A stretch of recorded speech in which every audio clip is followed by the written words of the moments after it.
Dudes and dudettes, there's something major happening today. Google has just launched a little 24-hour application sitting right there in their logo on their Google search engine, and it's called the GOOG, as in, or GOOG should we say maybe. It's actually in respect of Bob Moog's invention of the Minimoog, which is the major groundbreaker insofar as electronic music happening in the 1960s, and basically one of the coolest sounds ever created on this planet came from the Moog. Anyway, listen guys, look at this little gadget here. You can play it with your mouse, or you can replace it with your keyboard, pressing, in this case, 2W3. Now how it works is this is the mixer unit, the oscillators. You have 3 of them, so that means you can actually use up to 3 different tones. I'm going to turn down the mixer, and this is like the different oscillators throughput, and what I'm going to do here is I'm going to just make a single sound here, and we're going to turn it up a bit,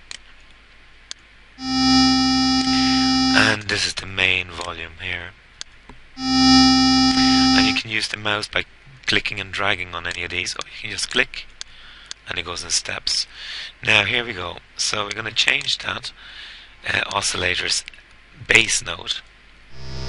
Low, you can hardly hear it all, and 32 is basically the feet. It's based on organs, how long the pipes were. Anyway, so here we go. The lower the number, the shorter the pipe, the higher the pitch. Now let's put that one in for that thing there. You can then tune, and if I want to, I can actually hit some. Now I'm going to press R here for a C, and I'm going to also put my sustain on full, so basically I'm going to keep the note, and I can tune. I can do all this while holding down the notes on the keyboard. Now, so what else can we do? Well, we can change the actual waveform. Anyone who's played with synths will know this kind of stuff. But if you don't know what you're doing, just play with it. Hold the tone, hold the notes, and play with it. Now we're going to turn on another, on the mix here, I'm going to turn on a second note.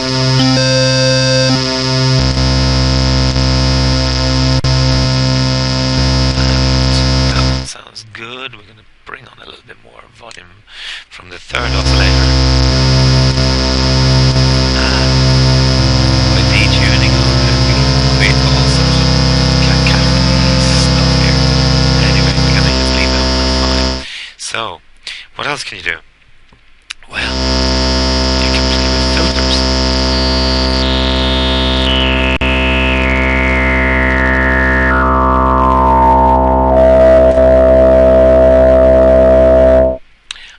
Again, we can have a little portamento, as it's called, which means that if I play this tone and then go straight over here, I get this cool sliding effect. Here you go. Anyway, and I can do that obviously from the keyboard.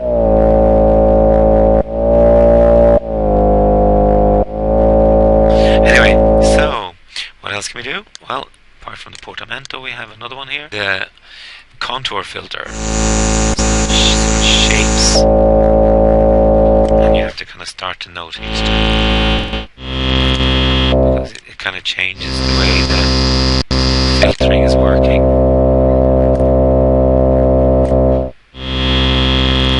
And on top of that, we have an attack, decay, and sustain setting on this, and that basically has to do with how the filtering is performed here. So if we put a little bit of attack on it, it means that it actually kicks in differently, right? Can you hear that?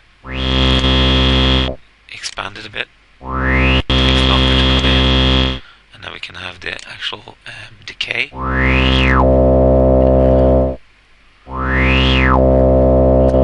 we can have a bit of sustain as well. That means that it holds the actual thing open for a certain amount of time. And on top of which, the last part here is the envelope, and this is to do with the actual volume. So if I put this in this way. This is again, it's got attack, decay, and sustain. This is basically what's still used in most of these advanced synthesizers.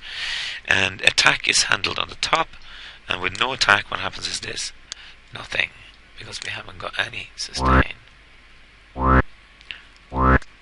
Now, if I put up the actual decay a little bit, you can create that kind of popcorn type of thing. Now, if I put the attack up a little bit, what you do, it takes a little bit longer to actually reach that kind of threshold point which you get with your decay. Now, this one is the actual sustain. This is the one that holds the note, if you want. Okay, and then what fun we can have is we can start playing with the actual modulation wheel, and this is where it kind of gets funky. Where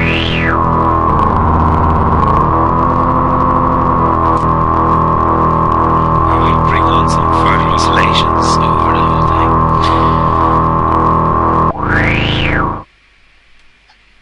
Okay. So what's this little gadget sitting here for? Well, I'll tell you what, it's actually a 4-track recorder. And so what you can do is you just sit down, click on one of them, one of these VU meters, press record.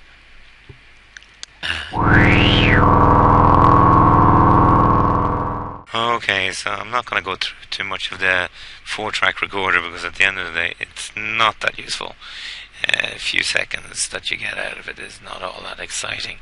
What you could do is, if you have a decent sound card on your PC or or a Mac or whatever, and a decent piece of recording software. I'm talking here about something like Audacity or Sony's SoundForge, or maybe something like Samplitude.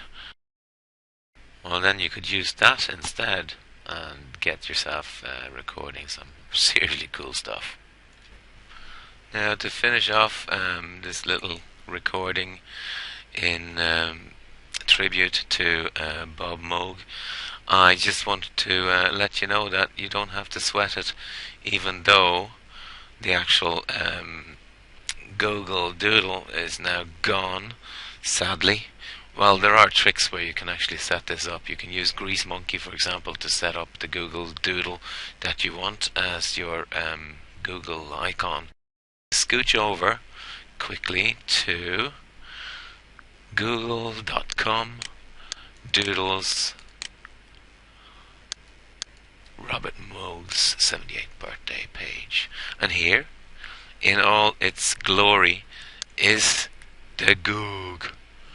And it still works, guys. Alright, enjoy. Bye-bye.